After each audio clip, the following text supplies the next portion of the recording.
There's a moment when your phone lights up with a name you haven't seen in a while. A moment when they look at you across the room like they just remembered something. A moment when they suddenly ask, "How have you been?" as if time hasn't carried the weight of their absence.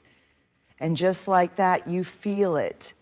The pull of familiarity, the confusion, the hesitation, because they left and now they're back. Why? Have you ever noticed how people seem to return to the very places they once walked away from? Like an old song they suddenly remember the lyrics to, or a childhood home they once swore they'd never go back to. They find themselves drawn to what once made them feel safe. People come back after hurting you, not necessarily because they have changed or because they finally understand the pain they cause. More often than not, they come back because you were a source of comfort to them. Even if they were the reason you lost sleep, even if they made you doubt your worth, you were familiar. And familiarity is powerful. Think about it. We are wired as human beings to seek what feels known, even if it isn't what's best for us. It's why we reach for the same coffee mug every morning, why we drive the same roads without thinking, why we hold on to old habits long after we know they don't serve us. Because the unfamiliar is scary. Uncertainty is uncomfortable. So when someone walks away, they don't just leave you, they also leave a version of themselves that existed with you. They leave behind the way you made them feel, the way you supported them, the way you reminded them that they were loved even on their worst days. And at first, they might enjoy the freedom. They might convince themselves that leaving was the right choice. Maybe they tell themselves that you were too much or that they needed to find themselves. And so they step into the world expecting something better, something different, something more. But here's what they don't anticipate. The world isn't always kind. The world doesn't always nurture the parts of them that you did. The world doesn't hold space for their flaws the way you did. The world doesn't remind them that they are special, worthy, or important. And so one day, when things don't feel as exciting anymore, when they feel lonely, when they start questioning their choices, they think about you. They think about the warmth you offered. They think about how easy it was to be themselves around you. And suddenly that text is sent, that call is made, that, "Hey, how have you been?" appears out of nowhere. But here's the hard truth. Just because they come back doesn't mean they've changed. It doesn't mean they suddenly understand your value. Sometimes it just means they're craving the comfort of who you used to be to them. And that's not love. That's a cycle, a pattern of returning to what is familiar, even when it was mishandled. So the question isn't why did they come back? The real question is, do you want to be someone's comfort or do you want to be valued? There's something about unfinished business that keeps people tethered, even when they think they've moved on. It lingers like an unspoken sentence, like a door left slightly ajar, like a song that ends before the final note. When someone leaves, we assume they've made their decision with confidence, that they've walked away with certainty without looking back. But that's rarely the case. People leave with loose ends. They leave with doubts they don't acknowledge. They leave questions unanswered, emotions unresolved. And sometimes they don't even realize it. At first, they distract themselves. They convince themselves they did the right thing, that they needed space, that they were meant for something different. Maybe they tell themselves that you'll be fine without them, or that you'll always be there if they ever change their mind. But time has a way of forcing people to confront the things they tried to ignore. They go on with their lives, but something feels incomplete. Maybe they start seeing glimpses of you in other people. Maybe they find themselves comparing new experiences to the ones they had with you. Maybe they realize that the new beginning they thought they wanted doesn't feel as fulfilling as they imagined. And suddenly, there's a pull, an urge to revisit what they left behind. But here's the hard truth. They aren't necessarily coming back. because they regret leaving. They aren't necessarily coming back because they want to make things right. Sometimes they come back simply because they don't like the way the story ended. They want reassurance that they weren't the villain. They want to rewrite the ending so it doesn't feel like they abandoned something meaningful. They want their closure. But what about your closure? See, closure isn't just about tying up loose ends. It's about respect. It's about giving both people the dignity of clarity. And if they left without offering that to you, if they walked away without considering how it would affect you, then their return isn't about fixing things, it's about easing their discomfort. You have to ask yourself, are they coming back because they truly see your worth? Or are they coming back because they don't want to feel guilty? Are they here to rebuild, or are they just here to soothe their conscience? Because if they really cared about unfinished business, they wouldn't have left it unfinished in the first place. Here's the truth most people don't want to hear. Closure is not something you wait for. It's something you give yourself. You don't need an apology to move on. You don't need their understanding to heal. You don't need them to explain why they left in order to accept that they did.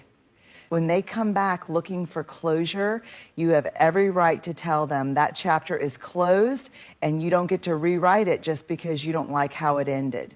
There's something unsettling about the way some people return, not with tenderness, not with true remorse, but with just enough effort to see if they still have a hold on you. At first, it might feel like care. They ask how you've been. They remind you of inside jokes, of shared memories, of the moments that made your relationship meaningful. They act as if they've had some kind of awakening, as if time away has made them see your value more clearly. And maybe for a moment you believe it. Because after all, isn't this what you wanted? For them to realize their mistake, for them to finally acknowledge what they walked away from? But then something feels off. The apologies don't go deep enough.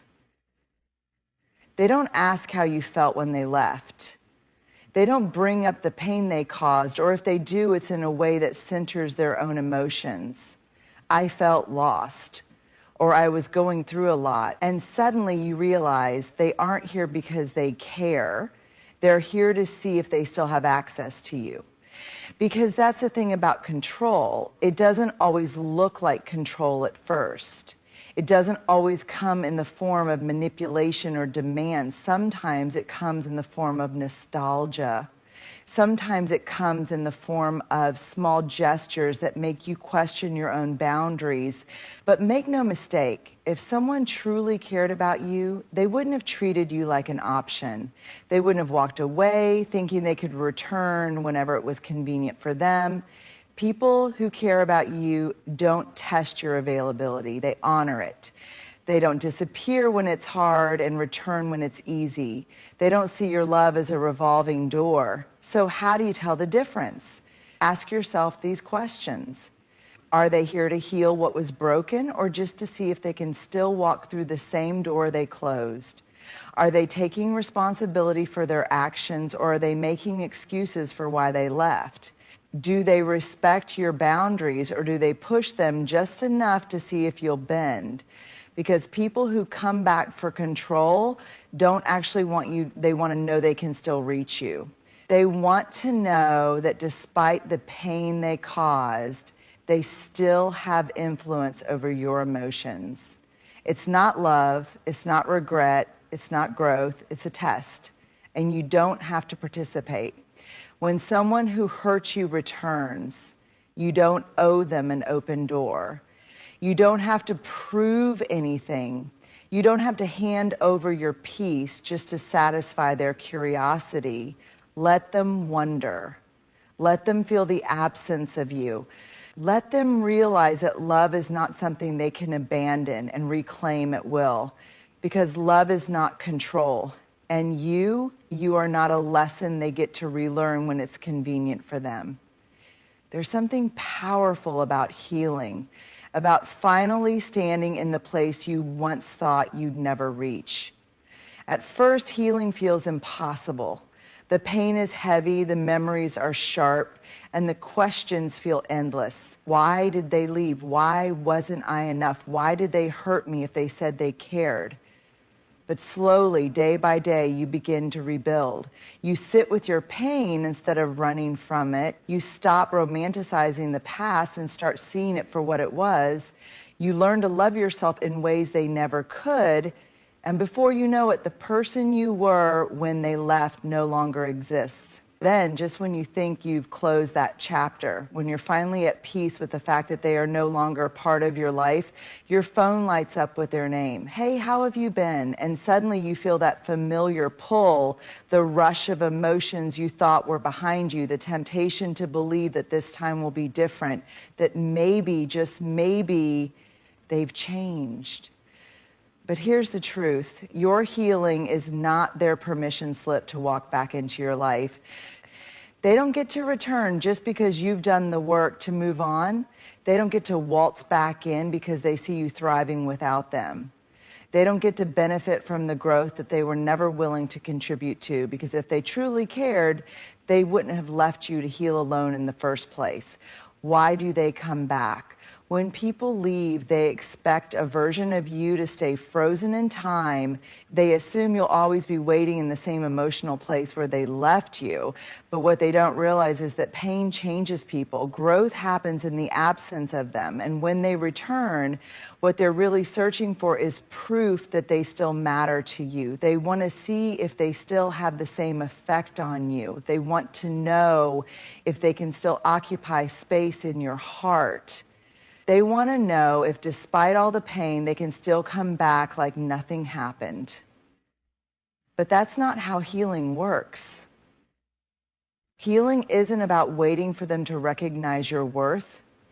It isn't about proving that you were strong enough to forgive them. It isn't about making space for them just because they finally decided to show up.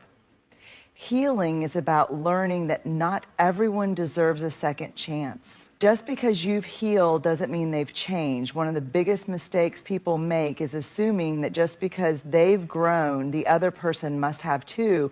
But the reality is healing is a choice. Growth is a choice, and some people never make that choice. So when they come back, ask yourself, are they here because they truly see my value? Or are they here because they think they can slip back in without accountability? Have they taken responsibility for their actions, or are they acting as if time alone has erased the past? Because someone who truly values you will return with clarity, accountability, and a changed heart. Someone who simply misses the access they once had will return with small talk and empty apologies. And you get to decide which one you entertain. You don't owe them an open door.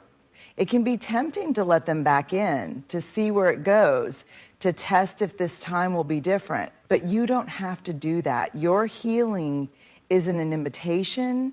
It's not a sign that you owe them forgiveness. It's not proof that you should be available to them again. You have every right to say, I've healed, but that doesn't mean you get to come back. I've moved on, and that means moving on from you too. I wish you well, but my peace is not a place you can return to, because healing isn't about letting them back in. It's about realizing you no longer need them to stay whole. We've been taught that love is about saying yes. Yes, I'll be there for you. Yes, I'll forgive you. Yes, I'll give you another chance. But here's something we don't talk about enough. Love is also about saying no. No, I will not let you hurt me again. No, I will not accept less than I deserve. No, I will not sacrifice my peace just to make you comfortable. We grow up believing that love is about endless patience, about always keeping the door open, about understanding people even when they don't understand us. But the truth is, boundaries are an act of love too. Boundaries protect love. They honor love. They create the conditions where love can actually thrive instead of being drained, manipulated, or taken for granted. Why do boundaries feel so hard? If you've ever struggled to set boundaries, you're not alone. We fear that saying no will make us seem cold, selfish, or unkind. We worry that we'll push people away. And maybe at some point in your life, someone made you feel guilty for having limits. Maybe they called you too sensitive. Maybe they told you that love means accepting people no matter what. Maybe they only gave you affection when you were saying yes to them. So you learned to overextend yourself. You learned to say yes when you wanted to say no. You learned that love meant bending, accommodating, making yourself smaller so others could be comfortable. But here's what I need you to hear. Real love does not require self-sacrifice. Love that asks you to abandon yourself isn't love. It's dependency.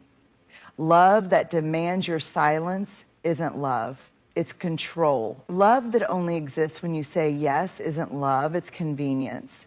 Boundaries are not walls, they are doors. There's a common misconception that setting boundaries means cutting people off, shutting people out, or building walls so high that no one can reach you. But boundaries aren't about disconnection. They are about clarity. A wall says no one is allowed in. A boundary says you may enter, but only with respect. Boundaries don't mean you stop loving people. They mean you love them in a way that doesn't destroy you in the process. You can still care about someone and say, I will not allow this behavior. You can still have history with someone and say, you don't get to treat me this way. You can still want the best for someone and say, you cannot be in my life unless you show up differently. Boundaries don't ruin relationships. They reveal which relationships were real to begin with. What happens when you start setting boundaries? When you start enforcing your boundaries, something interesting happens. Some people will respect them. They will step up. They will meet you where you are. They will show you through their actions that they truly value you. And some people will not. Some people will push back. They will call you selfish. They will try to guilt trip you, manipulate you, remind you of all the times you said yes before. They will accuse you of changing, of becoming someone different. And here's what you need to remember. The people who are most upset about your boundaries are the ones who benefited from you not having them. If someone truly cares about you, they will respect your limits. They will not demand unlimited access to your time, your heart, or your energy. They will understand that love is not about control, it's about choice. Boundaries are a form of self-respect. At the end of the day, boundaries are about one simple truth. I deserve to be treated with kindness, respect, and care. They are not about punishing others. They are not about proving a point. They are about protecting the love, peace, and joy you've worked so hard to build. So the next time someone tells you that love means sacrificing yourself, remind yourself, love without boundaries is not love. It's self-abandonment, and you are worth more than that. It's a strange thing when someone who once walked away suddenly returns, expecting to find the same version of you they left behind. They think time has stood still. They assume you've been waiting. They believe you're still caught in the same emotions, still longing for their presence, still willing to give them a place in your life. But here's the truth. You are not who they left. The person they abandoned, the person they hurt, the person they took for granted, that person does not exist anymore. And yet when they come back, they try to pick up exactly where they left off, as if nothing has changed, as if you haven't spent nights crying yourself to sleep, as if you haven't spent months rebuilding your self-worth, as if you haven't done the hard, painful, necessary work of healing. They want access to the same you they once knew, the one who would say yes, the one who would tolerate their inconsistency, the one who would shrink herself to fit the version of love they were capable of giving. But that you, she's gone. They think they know you, but they don't. The biggest mistake people make when they return is assuming that just because they once had a place in your life, they are automatically entitled to one again. But here's what they don't understand. The heartbreak they caused changed you. The nights of overthinking and self-doubt transformed you. The loneliness you endured forced you to grow in ways they will never comprehend. They left and you had no choice but to rebuild. They left and you had no choice but to become stronger. They left and you had no choice but to love yourself in the way they never did. And now they think they can just walk back in, that they can pick up where they left off, that they can press rewind instead of reset. No, because the version of you that once accepted breadcrumbs no longer exists. The version of you that made excuses for them no longer exists. The version of you that tolerated half love no longer exists. When they come back, let them meet the new you. It's tempting to let nostalgia fool you, to let their return stir up old feelings, old memories, old hopes. But remember, if they wanted to keep the old you, they should have stayed. Instead, let them meet the new you.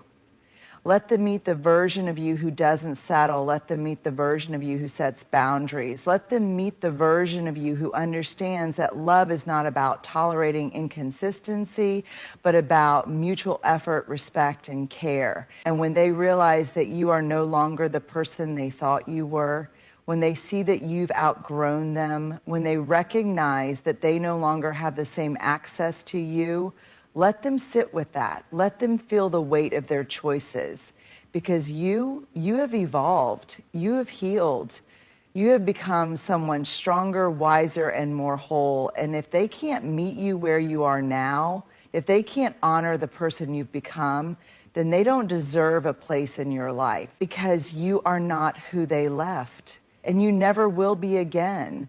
When someone who hurt you comes back, it's easy to mistake their return for love. It's easy to believe that their presence now somehow erases the pain of their absence then. But love isn't about absence and return. It's about consistency, about care, about choosing someone even when it's not convenient. They come back not always because they love you, but because they want access, because they miss the way you made them feel, because they want to know if they still have power over you. But you are not the same person they left. You have healed, grown, evolved. You have learned that closure isn't something they give you, it's something you give yourself. You've learned that love without boundaries is not love at all. You've learned that your healing is not their permission slip to walk back into your life as if nothing happened. So when they knock on the door they once walked out of, remember this: not every return deserves a welcome. You are allowed to say no. You are allowed to protect your peace. You are allowed to recognize that some chapters are better left closed, because the person they left is gone, and the person you've become, she is worth protecting.